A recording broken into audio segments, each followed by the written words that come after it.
Hello, friends! Thank you for signing the sheet and tuning into this mini-sode of Call Time, a theater pod. It's time for Marquee Moment, where we turn the spotlight on a show, project, or artist that deserves to be on your radar. It is the now, it is the no, it is the no now. Now you know. You know now. Thank you, Stephen Sondheim. Think of this as your backstage pass, per se, to the next big thing in the theater world. So, take your seats. Sip your very overpriced intermission drink in that cute little collectible cup. And I'm going to give my guest, Harrison Bryan, their marquee moment. Harrison, how are ya? Hey, Marissa. Hey. Oh man, here I am on the marquee. This is our moment. I'm so grateful to share this moment with you. Thank you for giving this crazy show a few moments of just attention. Like, we're so excited to bring this to New York. I can't wait to tell you about it. Yeah, so I was going to say the number one thing I was going to ask you is, what's the show? So this is Balls, the Monster Catchin Musical Comedy. Whoa! Balls. In my face. Balls in my face. I mean, there we go. And we're in it now. And There's there. no turning back. No. Balls is a bombastic, interactive, immersive adventure comedy. It is taking the audience inside the world of a Game Buddy in a show that Nintendo Life calls a proper laugh fest that wears its Pokémon inspiration on its sleeve. We didn't say it. They said it, They folks. did it. They said it, folks. So the audience Amazing. comes in on this epic digital video game world, and they're invited to explore a universe that should feel pretty familiar, but be its totally own unique thing. It is an experience, it is a game, it is a musical, there is improvised battles, there are collectible monsters, we call them Collectabuddies. There's 151 of them. All of them are made out of a mix of cardboard, garbage, googly eyes, stuffed animals, things in a hardware store, things found outside of a hardware store. If it can be touched, it is fair game. So we've really tried to embrace our inner sense of play, our imagination, as we bring 151 original Collectabuddies, monsters, and a lifetime of nostalgia from the 90s, and put that up on the stage for anyone and truly anyone who loves absolute wacky stuff, live theater and gaming. Wow, just what a pitch. There's so much in this show. It's hard to put it all in a couple of seconds, but that's why I surrounded myself today with some of our characters, some of our crazy monsters. That's heaven for me. Yeah, I mean, I'm just sitting in my home right now, just surrounded by way too many things, so much cardboard. Our house has turned into a rehearsal space, a storage space, and a recycling center. We're really just so excited to get this show on its feet for the first time and see how people react. Oh my god, that is incredible. I definitely feel you about the house also being the rehearsal space, the recycling center, the everything. But like, literally, I gotta say, as a puppet nerd, this is totally what hooked me in the first place, because I was like, whoa, those are some cute little guys. I love them. Yeah. Can't wait for I want to collect them all. I want my little one. I want keychains, plushies, all of that. Come on, let's get that merch going. We are having a merch stand. We're doing stickers, some posters, some collectible items, and interactive art.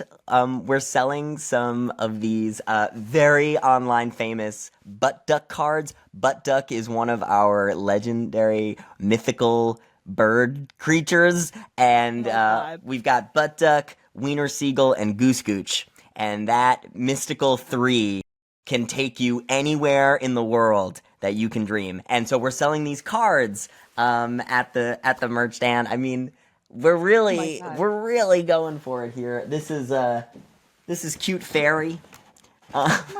Cute Fairy glows in the dark. you never know. Lights on, God. lights off. This show is really gonna take some big swings. It's really gonna take you on a ride.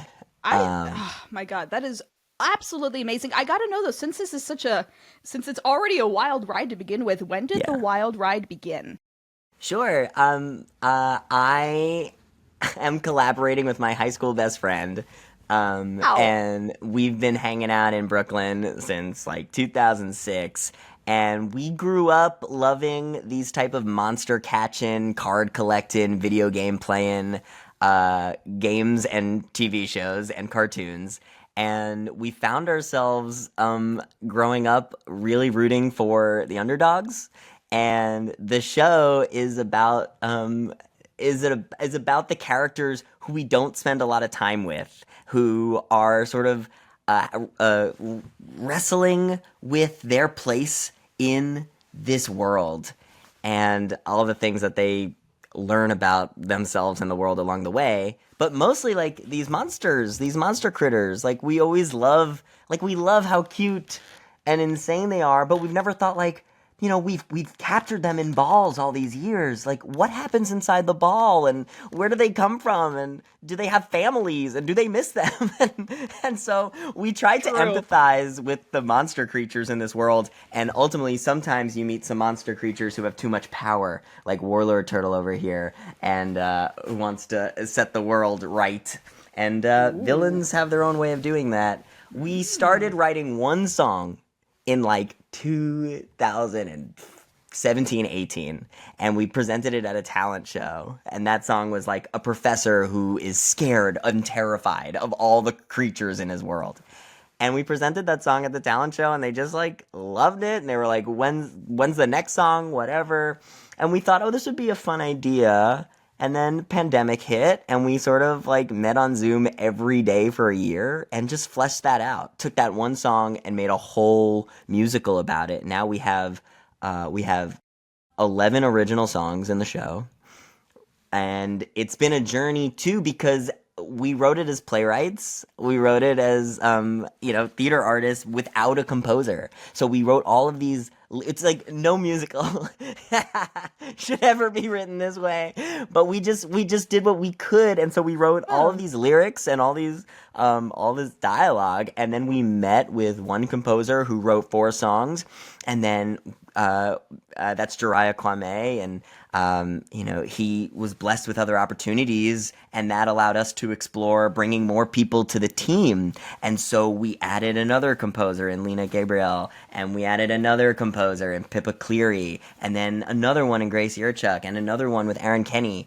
And Brandon and I wrote a couple of songs, and now we have like a squad of composers and creatives, similar to this like SpongeBob. You know how SpongeBob had all the different and Lena is our music supervisor, our arranger, our orchestrator, and she's been like, putting all of the music together into a cohesive thing. So we've got this very eclectic team writing original music, and it's been such a crazy way to collaborate. And some people who know a lot about the Monster Catchin world, and a lot of people who know nothing about the Monster Catchin world. And oh my goodness. And so that's it. And then we did a Kickstarter campaign last year once the script was written and the songs were written. And it was pretty amazing to see the reception. We raised almost $36,000 just to get to this point where I know, like over 400 people backed this project because we were just telling people we just need some resources to build these creatures, to put it up in a place, to get lights, to get actors. The set is made out of cardboard, so the material's not a lot, but it's a lot of time to build. And we're doing this proof of concept production mostly to give back to the people who believed in us on Kickstarter and say, hey, watch what we did with your support. And the hope is that this proof of concept attracts other people who want to support and see this thing grow, because, what is a tiny little beach ball today might be a huge beach ball tomorrow if the show grows. And, this is Big Mouth Splishy Splash, and he's one of our biggest puppets, and this is Canaconda, who's made out of literal beer cans, and we're doing whatever we can with the resources we have And that leads us to today. We started rehearsing 2 months ago, and mostly in my house, and we're putting the show up in Caveat in April. So it's been almost 6-7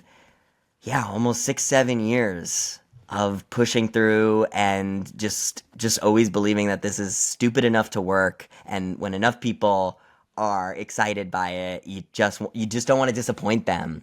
And so that's what we're really hoping to do with this show. Oh, that is absolutely fantastic. I honestly could I could cry because like this is to me this is a true definition of artist spirit. And like why we love putting in this work. Why we actually want to show this to others, because we feel like this is stupid enough to work and we believe in it so much, and then that encourages so many other people to understand our vision and see what we see and believe in us and support that. And the amount of support you've gotten already is extraordinary. It's bonkers. That's amazing. It's bonkers. And yeah, I think what we love about this is how ambitious it is. And when we look at what's happening on Broadway and off Broadway right now, what really excites us are pieces that are ambitious, that are like the only place it can exist is the stage. Mm-hmm. We love our interactivity and bringing audiences together to interact and engage. Like the audiences, when they come in, become 10-year-olds, right? Everyone in the theater is a 10-year-old watching this adventure for the first time. And we need them in order to save the world, right? I mean, the stakes are so high, and it's all done with fun, love, imagination, and comedy. And that's the kind of theater that we want to bring into spaces, and not just theater spaces, but any performance spaces like Comic-Cons and convention centers and your backyard, like where are you out there now? quick, I might be there right now. Like this show as a pop-up show, as a pop-up experience, is a really exciting model for live theater to embrace. And we are excited to experiment with that in this proof of concept and see how far it can go. Oh my God. Y'all don't even understand how excited I'm getting right now. The hype is just building up in my soul, and I'm like, I'm ready to see this now. I am ready for this, because the fan. That's for those of you who know me or don't know me, you'll see these a lot more because they're kind of my signature. You'll hear it in the audience. Incredible. And you'll just be like, "Oh, Marissa's here," Incredible. That and a giggle snort, which I have a feeling that there will be plenty of giggle snorts happening. Well, I tell you what, if you sit in the first row of seats, it is the splash zone, and so your giggle snorts might create some bubbles, and who knows from there. The 10-year-old in me is just like, bubbles, I want bubbles. See, that's something I also really enjoy, is the fact that, we all walk in and we're 10-year-olds. That's such a huge thing for like our inner child, and just being able to release and have that joy. Because I think that the feeling I'm getting from this show overall is just, it's so much joy that went into it. And it's going to be a lot of joy coming out of it. That's spot on. I think I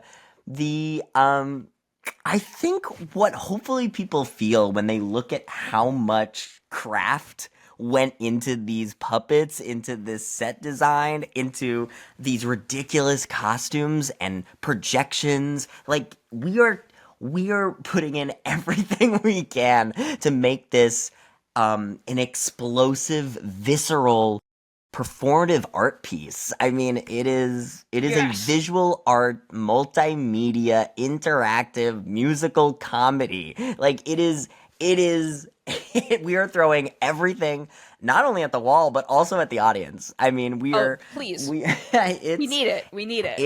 It really takes a huge team to put up something like this, and we are so blessed with all of our creatives.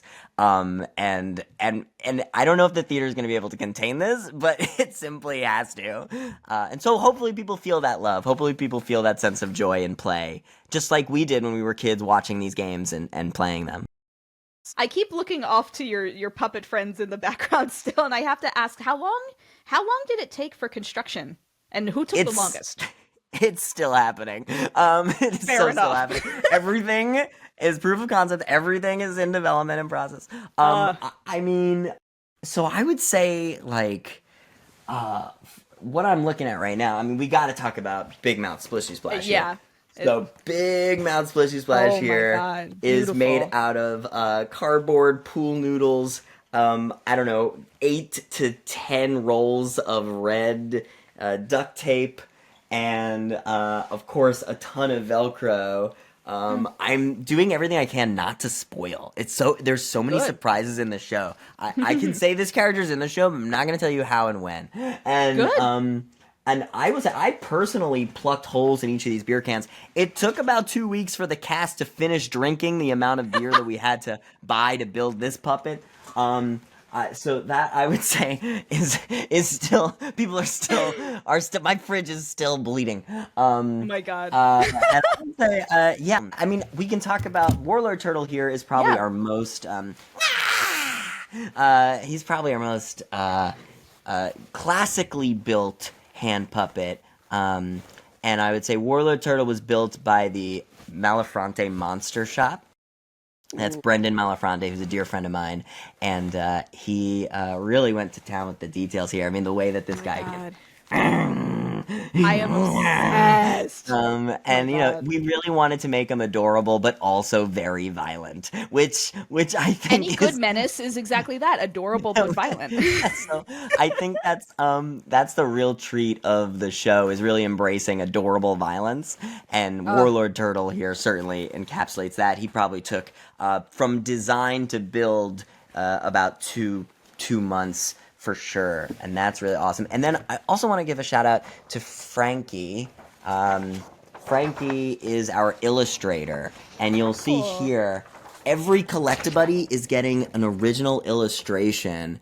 These are all going to be turned into stickers and posters. These are our Collectabuddies, and this is only about 70 of them. Remember, there's 151 total.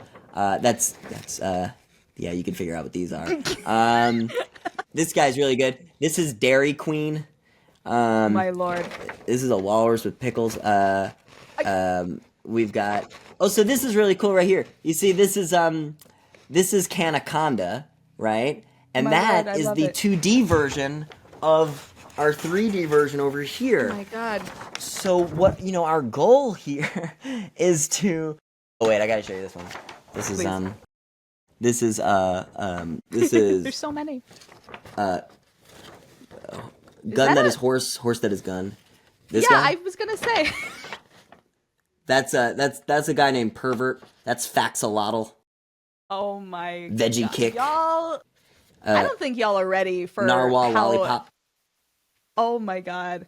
So This is the stuff of dreams. It's so fun because we really got to create our own universe, and we want to make it feel real and fantastical. And so each of these, you know, constructed puppet characters will get a 2D illustration so that we can venture into digital puppetry, which is the utilization of 2D animation with a 3D practitioner, the artist, who is in relationship to the 2D projections. So we are both puppeteering in a 4D, 3D dimension and in the 2D animation. God.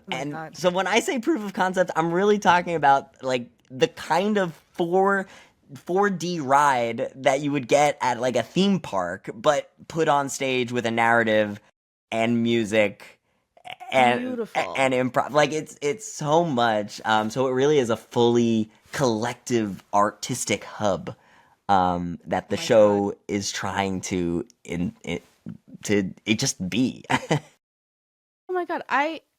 I don't even know what else to say besides, like, I'm so freaking excited. Like, this is so cool, and I love all the details, and like looking at that illustration just means like, you know what? Yeah, I want to collect them all because I'm the type of person when it comes to like merch and souvenirs and things for any show.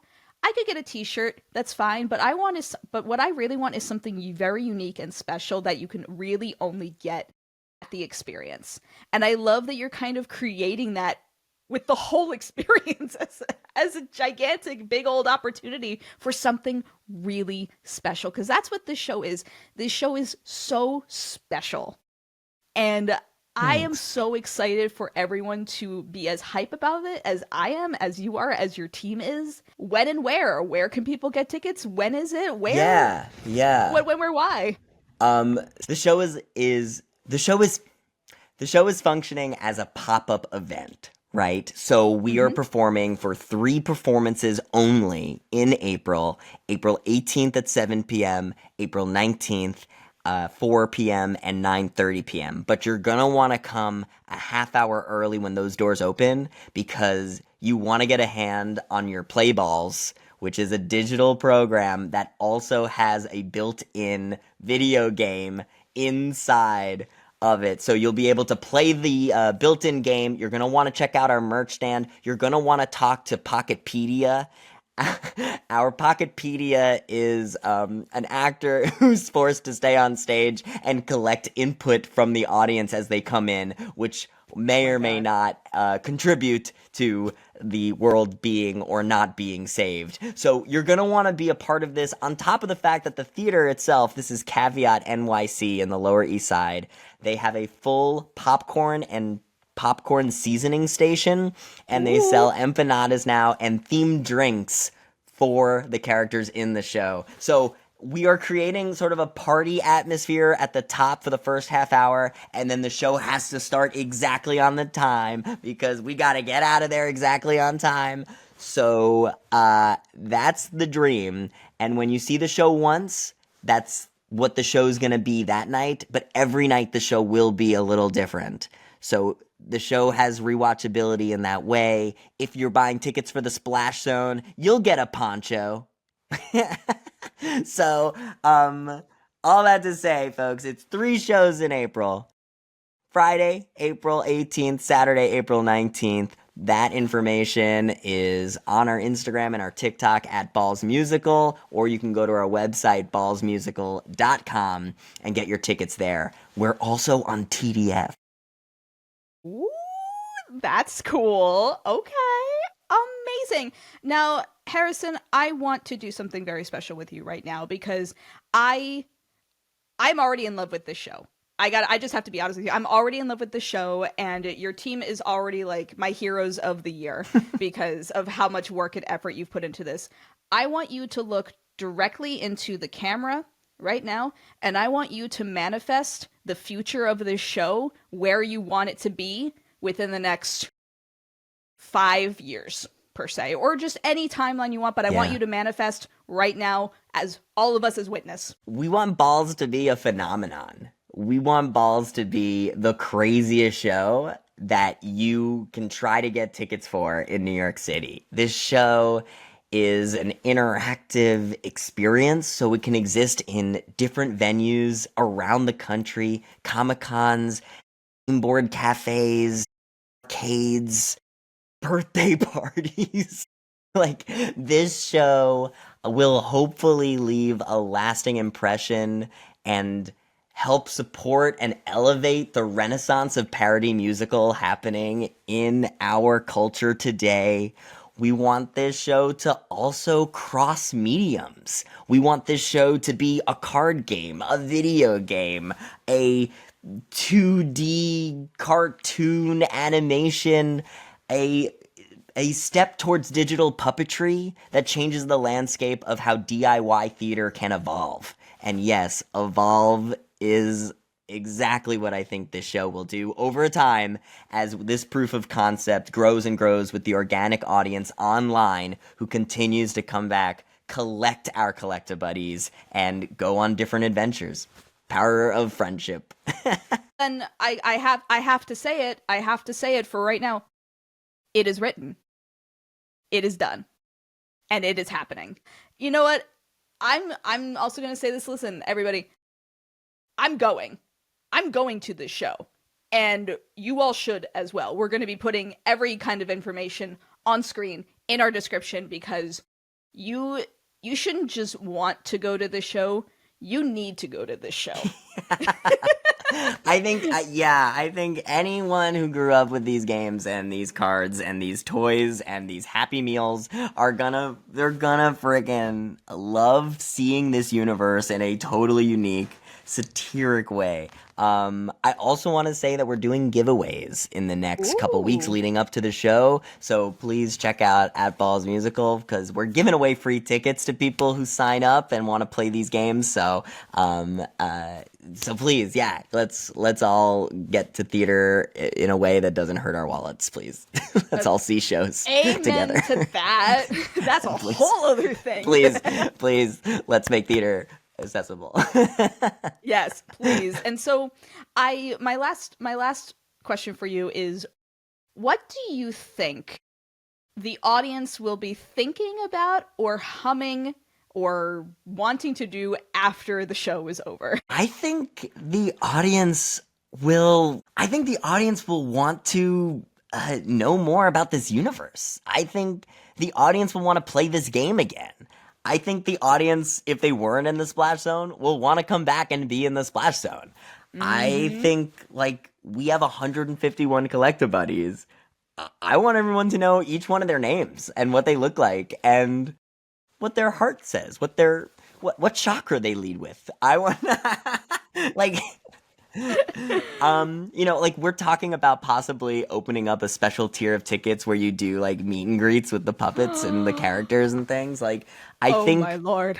we want people to know that they can return and get something new each time out of it. And that's what I think. I think they will be humming the songs, and I think they will want a cast album. And I think obviously. I think they will want to know who wrote this gosh darn ridiculous thing.